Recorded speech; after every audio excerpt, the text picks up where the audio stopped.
Virtualmente todos na Terra, independente de sua religião ou nacionalidade, reconhecem que existe alguma espécie de batalha ocorrendo no mundo entre as forças do bem e do mal. Uma luta colossal entre a luz e as trevas, a verdade e o erro, a opressão e a liberdade, o bom e o mal, e finalmente, a vida e a morte. Qual é a história por trás deste evidente paradoxo? Muitas religiões, assim como a Bíblia, ensinam que além deste véu tridimensional do mundo físico que vemos, existe outro mundo espiritual que não podemos ver.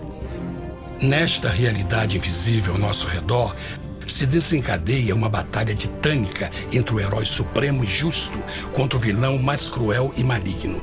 A grande pergunta é: quem são esses personagens e como e onde começou esta crise cósmica? Este é o maior mistério de todas as épocas e a história mais fascinante e verdadeira que jamais tem sido contada. Esta crise envolve cada pessoa sobre a Terra. Sim, cada pessoa.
A história humana está repleta de cenas de guerras. E todas as pessoas já experimentaram conflitos. Mas para entender a origem do mal, devemos viajar ao passado para a Primeira Guerra do Universo. Porque esta guerra não aconteceu na Terra. Antes que o nosso mundo existisse, houve uma guerra no céu. Mesmo as palavras guerra no céu soam como uma contradição. É quase inimaginável para nós que pudesse haver batalhas e conflitos entre as criações de Deus no paraíso. O que pode ter causado este conflito celestial? Graças a um livro antigo chamado Bíblia, temos detalhes suficientes para poder juntar as peças e desatar os nós. Mesmo que trágica, é uma extraordinária e bela história de amor que vai desde o princípio dos tempos até tocar pessoalmente a você, a mim e a cada indivíduo na Terra. Nossa história começa há muito tempo atrás na capital do universo. Em um lugar chamado Céu, que estava repleto de seres angelicais que amavam fazer a vontade de Deus.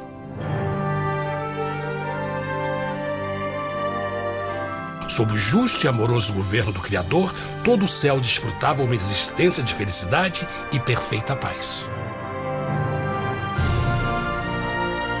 O príncipe supremo do paraíso e comandante dos anjos era o poderoso e amoroso Filho de Deus, mais conhecido com o nome que adotou quando veio à Terra, Jesus.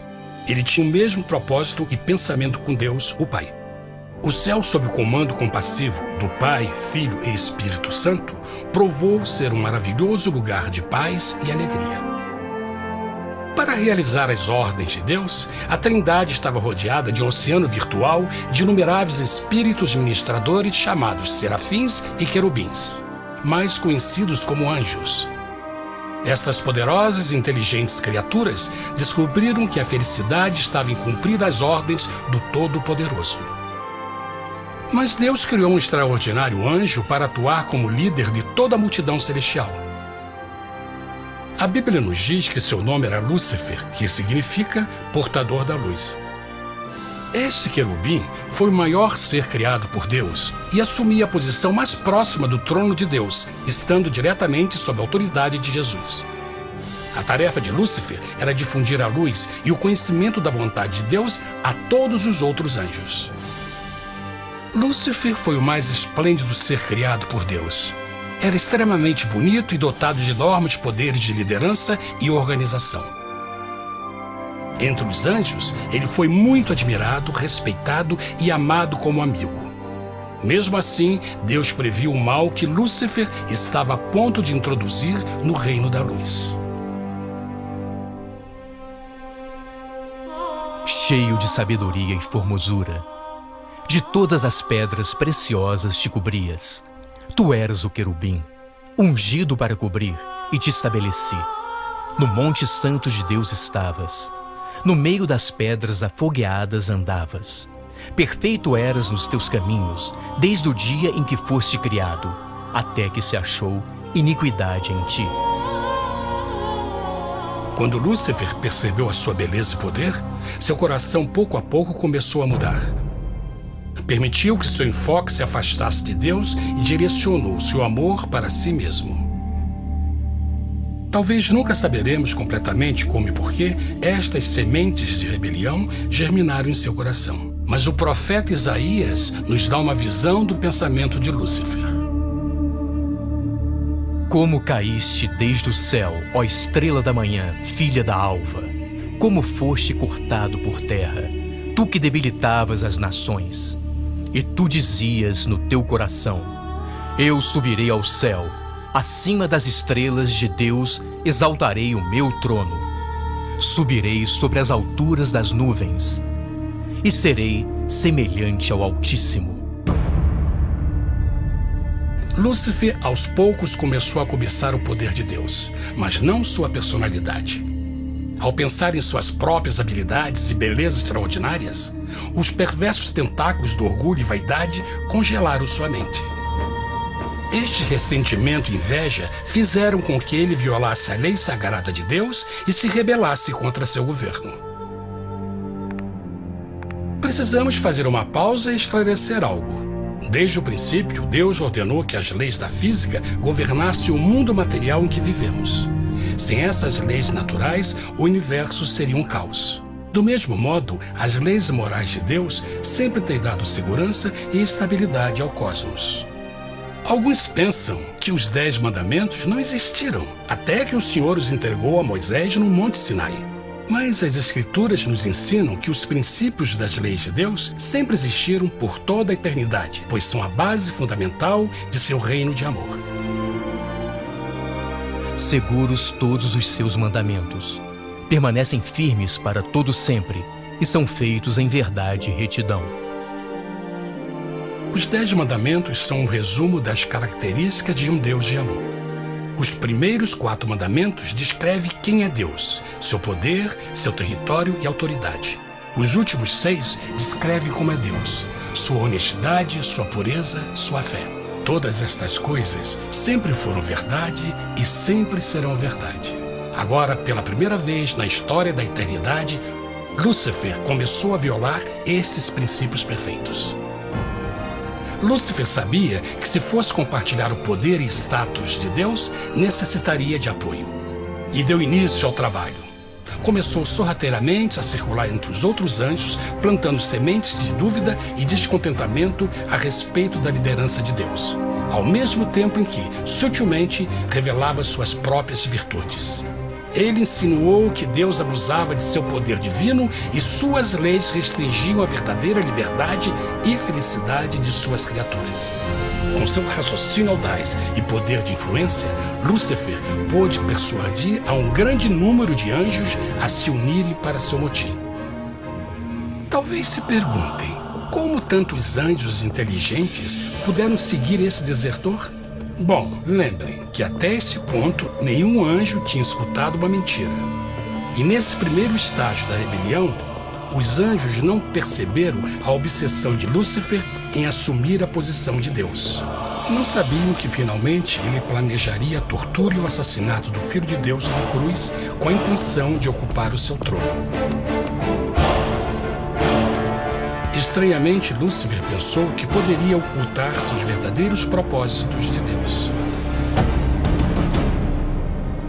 Ai dos que querem esconder profundamente o seu propósito do Senhor e fazem as suas obras às escuras e dizem: quem nos vê e quem nos conhece?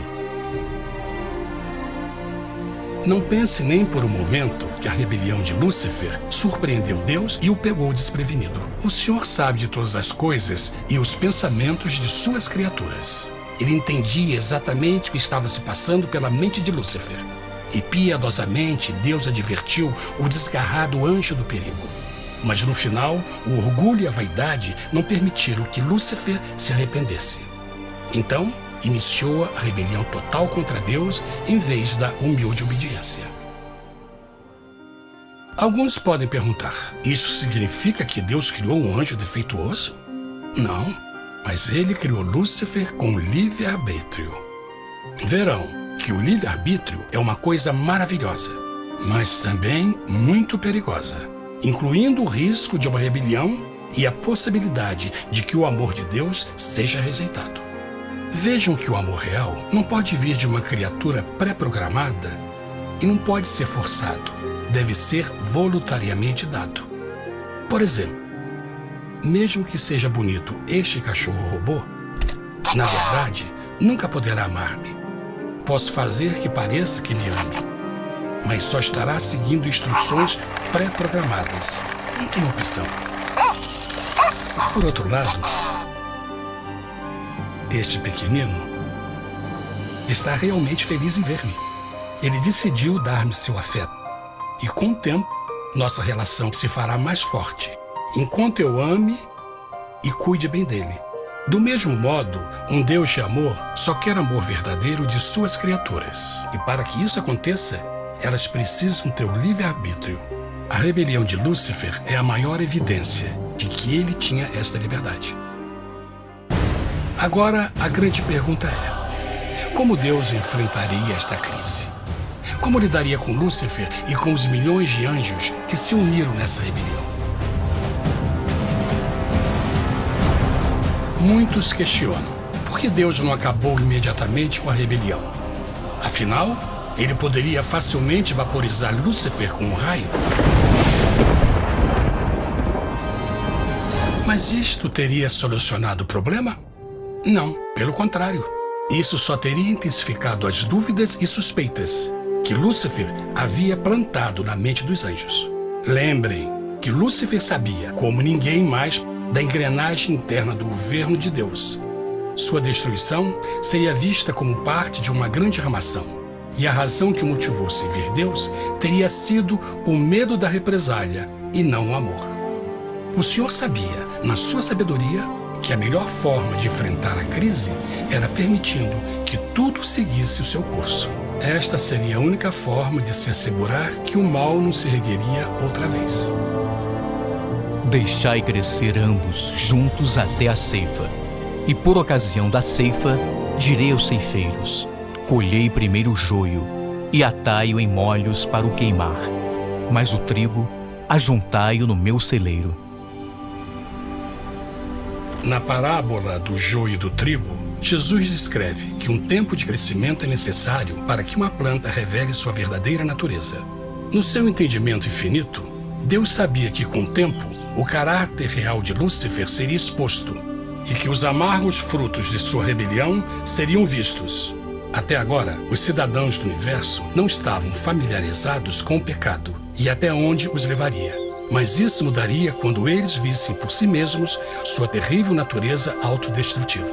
Afinal, a sabedoria e o amor do governo de Deus seria para sempre confirmado e o universo estaria seguro. Quando Lúcifer e seus seguidores revelaram abertamente sua rebelião, o Senhor soube que não haveria paz se permitisse que eles ficassem no céu. Deveria impor um limite, entrar em ação e enfrentar os rebeldes. Mas Lúcifer e seus seguidores nunca sairiam por vontade própria ou pacificamente. O passo seguinte foi a guerra. E houve batalha no céu. Miguel e os seus anjos batalhavam contra o dragão. E batalhavam o dragão e os seus anjos. Mas não prevaleceram, nem mais o seu lugar se achou nos céus. E foi precipitado o grande dragão, a antiga serpente, chamada o Diabo e Satanás, que engana todo mundo. Ele foi precipitado na terra, e os seus anjos foram lançados com ele. A Bíblia não revela exatamente que tipo de armas foram usadas durante este conflito cósmico. Mas esta guerra foi como nenhuma guerra que os olhos mortais já viram. Apocalipse 12:4 nos diz que finalmente Lúcifer e 1/3 dos anjos de Deus foram expulsos do paraíso.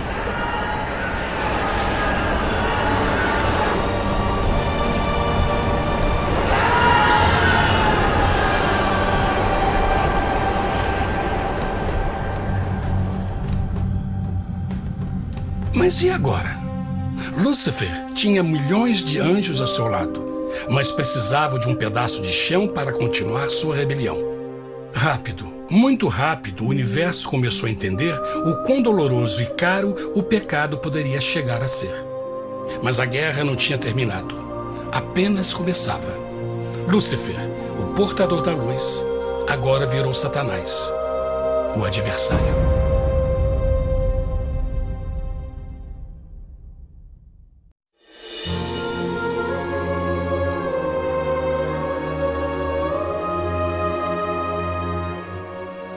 Depois da guerra no céu, Satanás e seus anjos caídos foram expulsos da corte de glória. Por um tempo, o diabo e seus demônios vagaram pelo universo buscando inutilmente mundos que se compadeceram e se uniram à sua rebelião. Enquanto isto, o coração de Deus sentia intensamente o vazio que deixou a perda de Lúcifer e seus anjos. Então o Pai, o Filho e o Espírito Santo retomaram seu trabalho favorito, o maravilhoso trabalho da criação. Decidiram fazer um mundo novo, pleno, com muita variedade e diversas criaturas de amor. Este novo mundo seria único, porque as criaturas principais seriam feitas à imagem de Deus. Para eles, o Senhor também daria o domínio deste planeta novo, que conhecemos como Terra. No princípio, Deus criou a terra. E viu Deus tudo quanto tinha feito, e eis que era muito bom. Que imagem maravilhosa! Deus forma um novo mundo, nosso planeta, Terra. E em cada maravilhoso dia da criação, algo novo e espetacular começa a fazer parte da cena. Por exemplo, no terceiro dia, Deus falou e uma linda e exuberante vegetação fez parte da existência. Plantas de todas as cores, formas e tamanhos. No quinto dia, o mundo estava repleto de espantosas e exóticas criaturas, que podiam tanto se elevar aos céus como deslizar pelas águas azuis. E outras podiam fazer as duas coisas. No sexto dia, houve a introdução de um grande número de animais terrestres. Desde o gigante elefante até o pequeno esquilo, cada um encontrou um lugar nesse novo planeta para viver em harmonia com o resto da criação. E também no sexto dia, Deus criou o homem. E disse Deus: façamos o homem à nossa imagem, conforme a nossa semelhança. E formou o Senhor Deus o homem do pó da terra, e soprou em suas narinas o fôlego da vida, e o homem foi feito alma vivente. E plantou o Senhor Deus um jardim no Éden, do lado oriental, e pôs ali o homem que tinha formado.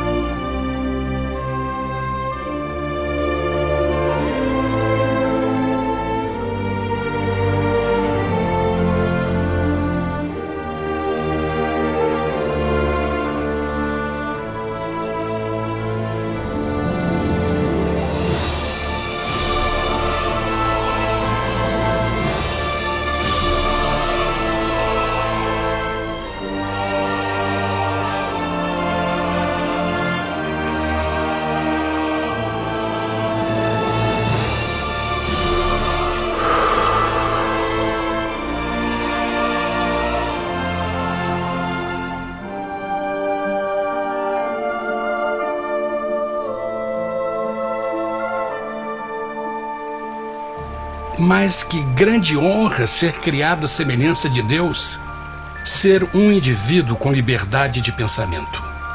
No princípio, o homem não percebia a sua nudez. Provavelmente porque antes do pecado ele estava vestido de glória e luz.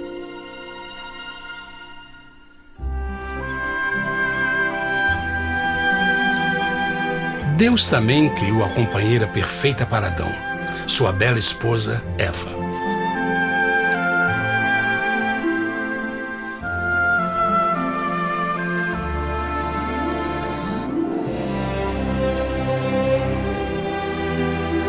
O feliz casal foi colocado em um magnífico jardim perfeitamente projetado para aumentar sua felicidade. Para Adão e Eva e as outras criaturas da terra, também foi dado o privilégio divino de procriar a sua própria imagem.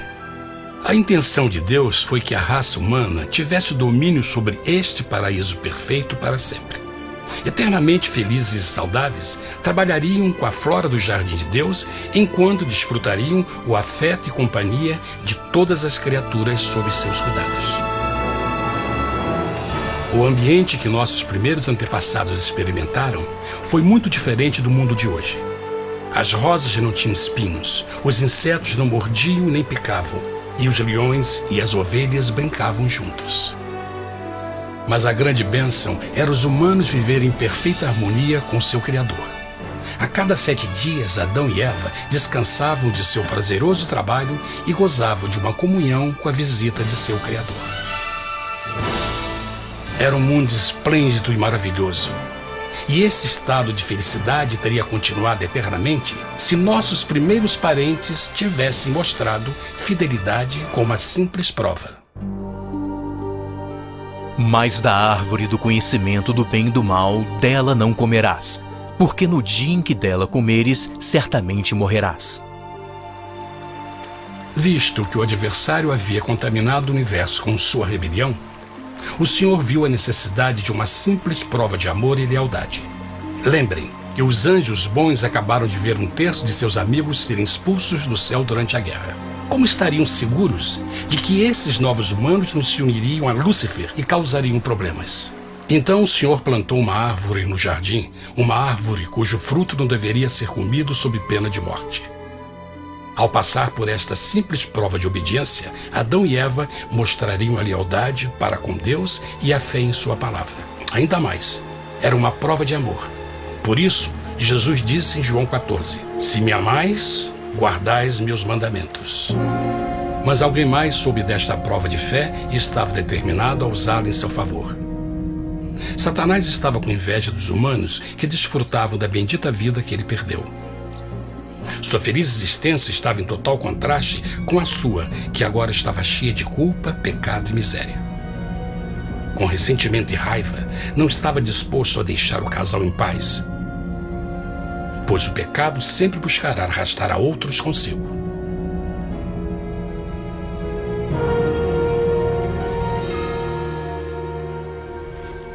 Então um dia, quando Eva estava concentrada em seu agradável trabalho, se viu sozinha e muito perto da árvore proibida. Foi quando Satanás viu sua oportunidade. Através de uma serpente hipnotizante, o anjo caído chamou Eva até a árvore e a envolveu em uma conversação.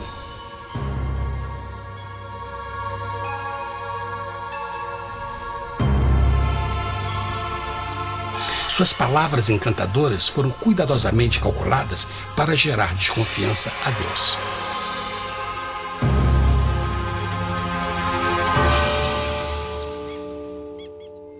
A serpente replicou à mulher, de modo algum morrereis. Deus sabe que no dia em que dele comerdes, vossos olhos se abrirão e sereis como Deus, conhecedores do bem e do mal.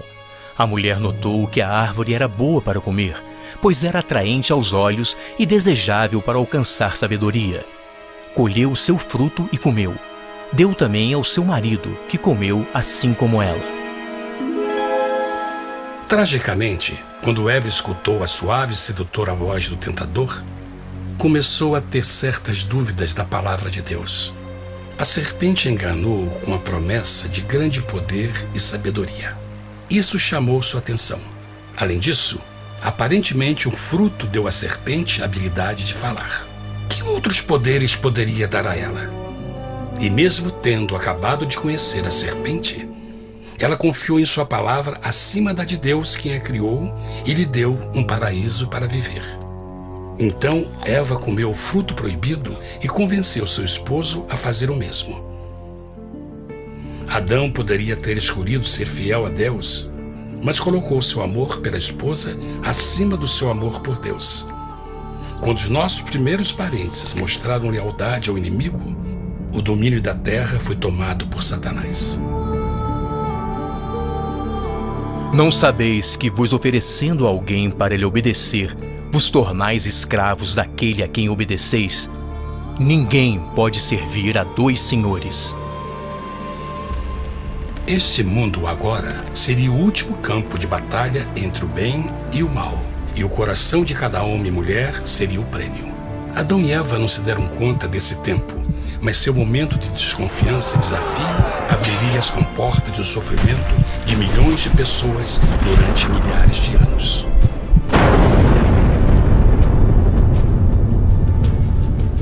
Portanto, como o pecado entrou no mundo por um homem, e por ele a morte, e assim a morte transmitiu-se a todos os homens naquele em quem todos pecaram. Nossos primeiros parentes logo enfrentaram o terrível resultado de seu pecado. Em estado santo, Adão e Eva resplandeciam com túnicas de glória. Depois de pecarem, suas túnicas naturais de luz se desfizeram e eles ficaram mortificados com a sensação de sua nudez. Vergonha e temor tomaram lugar de sua alegria e paz e trataram de cobrir sua nudez com folhas. Agora eles se encontravam sob constante influência do diabo. Ao ceder à tentação, debilitaram sua natureza, e Satanás ganhou poder sobre a humanidade. As pessoas não podiam resistir às tentações do diabo com sua própria força. Por último, e o mais aterrador, se encontravam vivendo sob a pena de morte iminente. Deus havia advertido que a desobediência traria a morte. Já tinha experimentado a morte espiritual. Quanto tempo passaria para sofrerem a morte física também? Nesse ponto, seu futuro não tinha nada mais que escuridão e desespero. Tendo expulsado o homem, colocou diante do jardim do Éden os querubins com o cintilar da espada flamejante, para guardar o caminho da árvore da vida. Como o pecado provocou a expulsão dos anjos caídos de seu lar celestial, agora pela desobediência, Adão e Eva foram tirados de seu jardim, seu lar no paraíso. Tudo à sua volta estava mudando rapidamente, e a humanidade se encontrou suscetível às dores, doenças e finalmente à morte. Até os animais e plantas estavam infectados pela terrível maldição. Os espinhos e cardos agora pareciam árvores e flores, e os animais que antes eram gentis começaram a se matar e a devorar uns aos outros. O pior resultado foi que o pecado separou a humanidade de Deus. Mas vossas iniquidades cavaram um abismo entre vós e vosso Deus. São vossos pecados que ocultaram de vós sua face, para não vos escutar. Na criação, foram dados a Adão e Eva a honra de falar com os anjos, e até com o Filho de Deus cara a cara. Mas Deus é tão puro e santo que nenhum mal pode existir na sua presença. Agora que os primeiros humanos tinham pecado, Deus afastou sua santa presença deles para sua própria proteção. O pecado tinha queimado uma parte da alma do homem que já não podia ver a dimensão espiritual. Deste momento em diante, a comunicação com o céu seria limitada. Mesmo com todas estas maldições caindo sobre Adão e Eva, o coração do Senhor se encheu de compaixão. A lei que haviam violado não poderia ser alterada para salvá-los, pois é tão sagrada e imutável como Deus mesmo. O Senhor sabia que havia só uma maneira na qual o homem podia se redimir. Então um plano foi revelado, nascido do fundo do coração de Deus. Um plano para salvar o homem de seu encontro com a morte eterna e restaurar tudo que estava perdido com o pecado. Seria de grande intensidade, alcance e poder. mas seria um plano que também implicaria num enorme sacrifício. O amor de Deus para conosco se manifestou por ter enviado ao mundo seu Filho unigênito, a fim de vivermos por ele. Nisto consiste o amor, não em termos nos amado a Deus, mas em ele nos ter amado e enviado seu Filho para se sacrificar por nossos pecados. As Escrituras claramente ensinam em Romanos 6:23, o custo do pecado é a morte. A lei violada demandava a vida do pecador e só tinha um em todo o universo qualificado como substituto da humanidade. O Criador só podia pagar a dívida de suas criaturas tomando seu lugar. Então Jesus Cristo, o Filho de Deus, concordou em deixar a pureza, glória e segurança do céu. Ele viria para morrer em nome do homem em seu malvado e renegado planeta. Ele nasceria como um inocente e indefeso bebê, suportaria uma vida de dor e vergonha e mesmo assim viveria uma perfeita e vitoriosa vida. Finalmente, ele teria uma morte humilhante para poder ser o substituto da humanidade caída. Por seu sacrifício, a humanidade incrivelmente receberia uma nova oportunidade de ter a vida eterna. Seu sangue seria o resgate para um mundo raptado por Satanás. Este maravilhoso plano de redenção foi graficamente ilustrado no sistema de sacrifício de animais ordenado por Deus depois da queda do homem. O Senhor tinha avisado Adão e Eva que iriam morrer no dia em que comessem do fruto proibido. E como que permaneceram vivos? A Bíblia nos diz que imediatamente depois do pecado, Deus providenciou roupas na forma de peles de animais. É bom notar que o Apocalipse se refere a Jesus Cristo como a ovelha que foi morta desde o princípio do mundo. Isto indica que uma ovelha foi sacrificada no mesmo dia para prevenir suas mortes imediatas. Pela fé, neste sacrifício, suas mortes foram simbolicamente transferidas deles para a criatura inocente. A ovelha certamente era a representação de Jesus. Assim, um raio de esperança foi dado em uma situação de escuridão e desespero. Através do arrependimento e a fé no sangue do Messias, qualquer humano poderia uma vez mais ser filho de Deus. Mas mesmo com este grande plano para a humanidade, Satanás ainda tinha o domínio da terra. E a vida na terra não estava fácil. No mundo haveis de ter aflição, mas coragem, pois eu venci o mundo. Naturalmente, muitos se perguntam, como um Deus amoroso e poderoso permite dores e sofrimentos no nosso mundo atual? Mas está claro desde o Gênesis que Deus nunca quis que nós tivéssemos o conhecimento da dor dessa vida. Quando o mundo saiu das mãos de Deus, a terra era um maravilhoso paraíso. Foi o pecado de Adão e Eva que deu a Satanás o direito de assumir o controle deste planeta. Devido à sua trágica eleição, o diabo e seus súditos ganharam o poder de tentar e atormentar os humanos, introduzindo a doença, a dor e o sofrimento. Talvez fosse melhor perguntar: por que Satanás não tem o controle total da humanidade? A resposta é Jesus Cristo. Talvez já perceberam que a morte de Jesus na cruz deu a cada um de nós a oportunidade de sermos salvos, mas na verdade fez muito mais do que isso. Quando o Salvador ofereceu sua vida para redimir a terra, esse ato poria restrições ao controle de Satanás sobre a humanidade. Satanás não poderia forçar nossa vontade e seu poder de nos ferir seria limitado. O sacrifício de Cristo também nos trouxe um tempo de prova, durante o qual poderíamos ver a diferença entre o governo de Deus e o de Satanás, e então decidir a quem servir. Finalmente, pelo sacrifício que fez Jesus, o reino de Satanás chegará ao seu final, e um dia a terra será devolvida ao homem mais maravilhosa do que era no princípio. Mesmo Adão e Eva tendo começado suas vidas como exilados do paraíso, ainda tinham esperança. Deus providenciou peles de animais sacrificados para se cobrirem. Mas o mais importante, Ele prometeu o sangue do Cordeiro de Deus para pagar por seu pecado, se aceitassem Cristo e se arrependessem. Uma grande pergunta permanece: as pessoas aceitaria o grande presente de Deus? Como escaparemos se agora desprezarmos a mensagem tão sublime da salvação? A incrível história que acabaram de escutar é verdade e afeta vocês. Pois, pelo desejo de Satanás de ser Deus e a desconfiança e desobediência de Adão e Eva, todos nós nos encontramos em uma situação perigosa. De um lado, a humanidade foi grandemente favorecida por Deus com uma segunda chance de recuperar nosso lugar no Éden. Por outro lado, se nós desistirmos de aproveitar esta grande chance, nos tornaremos escravos de Satanás e finalmente seremos destruídos quando Deus limpar o universo do pecado. Amigos, não há melhor hora de fazer sua escolha por Jesus do que agora mesmo. Nenhum de nós sabe quanto tempo mais teremos que viver nesta terra.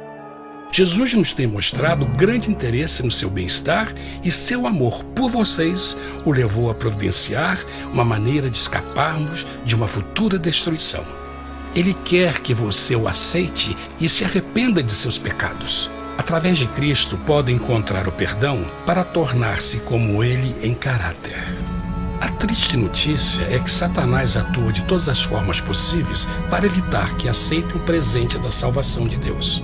Devido à nossa rotina da vida, o amor ao dinheiro ou alguma outra distração fascinante, ele trabalha para manter a todos ocupados e afastados do que, na realidade, mais importa, sua salvação eterna. Para que entendam a realidade da situação e que se você não escolhe a Jesus por omissão, está escolhendo a Satanás. Mesmo que a terrível escolha de Adão e Eva nos traga morte e miséria, vocês agora podem tomar uma melhor decisão. Deus está oferecendo uma paz que satisfaz o anseio mais profundo de sua alma e uma alegria que não encontrará nas atribulações deste mundo. O desejo que tem o coração de Deus é que seja salvo e esteja com Ele no paraíso. Mas o único que pode mantê-lo fora do céu é você. Imagine a tragédia que seria se você recusasse este precioso presente.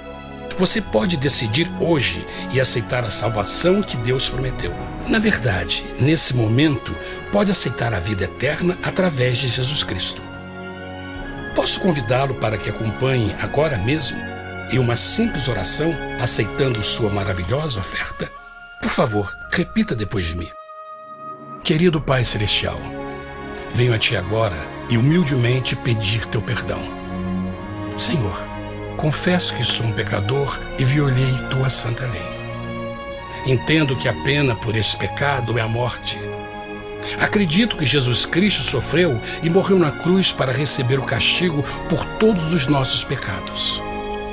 Acredito que Jesus ressuscitou e eu o aceito como meu Salvador pessoal. A partir deste momento em diante, Te dou o meu coração e eu o aceito como o Senhor da minha vida. Por favor, perdoa todos os meus pecados e envia Teu Espírito para ajudar-me a fazer a Tua vontade. Te agradeço por Teu grande amor e aceito Teu presente da vida eterna. E eu oro tudo isso em nome de Jesus. Amém.